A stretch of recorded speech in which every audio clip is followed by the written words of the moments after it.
দেবীপক্ষের সূচনায় সবাই যখন খুশিতে মেতে উঠত উমার আগমনে, তখন শোকের ছায়ায় ডুবে যেত চন্দ্রকোনার কমরগঞ্জ গ্রাম। আশপাশে গ্রামে বছরের পর বছর ধরে দুর্গাপুজো হলেও ব্রাত্যই থেকে গিয়েছিল ওই জনপদ। এত বছর পরে হাসি ফুটেছে করমগঞ্জের মুখে। এবার দুর্গাপুজো হবে সেখানে। এখন তারই প্রস্তুতি চলছে জোর কদমে।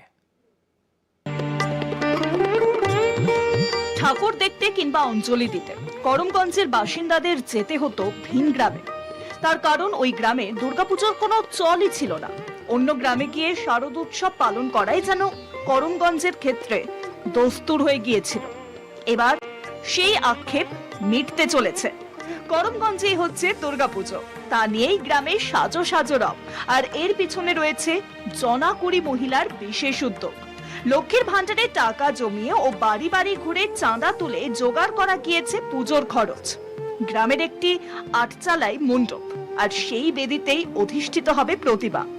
পুজোর উদ্যোক্তা করমগঞ্জ ভারতীয় সংঘ মহিলা দুর্গোৎসব কমিটি। কিভাবে সম্পন্ন হবে গ্রামের প্রথম দুর্গাপুজো, সেই নিয়ে ইতিমধ্যে একাধিকবার মিটিং হয়ে গিয়েছে। এই গ্রামে আগে কোনো পুজো হতো না, আমাদেরকে পুষ্পাঞ্জলি দেবার জন্য দূরে যেতে হতো। 8 নম্বর ওয়ার্ড বলুন, 6 নম্বর ওয়ার্ড বলুন, আমাদেরকে দূরে যেতে হতো পুষ্পাঞ্জলি দেবার জন্য। তো সেই জন্যই আমরা গ্রামের সমস্ত মহিলাকে নিয়ে একটা মিটিং করেছিলাম যে কতজন কি সাড়া পাওয়া যায়। তো আমাদের গ্রামটা ছোট গ্রাম, 65 জন বসতি নিয়ে আমাদের গ্রামটা।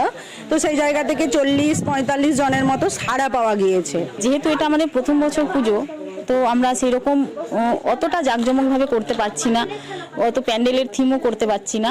আমাদের গ্রামের যে শিব মন্দির রয়েছে, গঙ্গাধর শিব মন্দির, তো ওই শিব মন্দিরের একটি চালা হয়েছে বর্তমানে। আমরা ওই চালাটিতেই একটা কাপড়ের প্যান্ডেল করে আর দুর্গাপুজোটা করবার চেষ্টা। মহিলাদের উদ্যোগকে সাফল্যমণ্ডিত করতে এগিয়ে এসেছে গ্রামের পুরুষরা।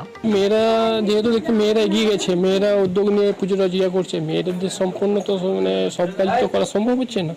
হ্যাঁ, এই ধরনের ওনারা কালেকশানে যাচ্ছে, এদের আধভিতে যাচ্ছে, ওনাদিকে নিয়ে যাও, তা সেইটা ব্যবহার সাহায্য করতে হচ্ছে। প্লাস পরবর্তীতে এই ধরনের এই চালাটা হয়েছে, এই চালাটা মেয়েরা মাত্র করা, এটা সাহায্য করতে হচ্ছে। প্লাস পুজোতে আপনার না রকম পুরুষদের যেটা করণীয় সেগুলো আমাদেরকে করতে হবে। করমগঞ্জের উদ্যোগকে স্বাগত জানিয়েছেন চন্দ্রকোনা পুরসভার চেয়ারপারসন। আমাদের চন্দ্রকোনা পৌরসভায় আগে 15টি ঠাকুর হতো। এখন এই বছর কমরগঞ্জ 9 নম্বর ওয়ার্ড কমরগঞ্জ মহিলাদের উদ্যোগে তারা লক্ষ্মীর ভান্ডারের টাকা দিয়ে তারা এই বছর একটি নতুনভাবে তারা ঠাকুর করছে। আগে কমরগঞ্জতে কোনো ঠাকুরেই হতো না। প্রথম পুজো বলে খরচের হিসেব ঠিক আন্দাজ করতে পারছেন না পিঙ্কি কৃষ্ণারা। খরচে যেন টান না পড়ে, তাই পাশের গ্রামগুলিতেও ঘুরে ঘুরে চাঁদা আদায় করছেন পুজো উদ্যোক্তারা। পুজো যেমনই হোক, যত ছোটই হোক, নিজেদের পুজো বলতেই গর্ব অনুভব করেছেন করমগঞ্জের মানুষ। চন্দ্রকোনা থেকে মধুসূদন ভট্টাচার্যের রিপোর্ট, কলকাতা টিভি।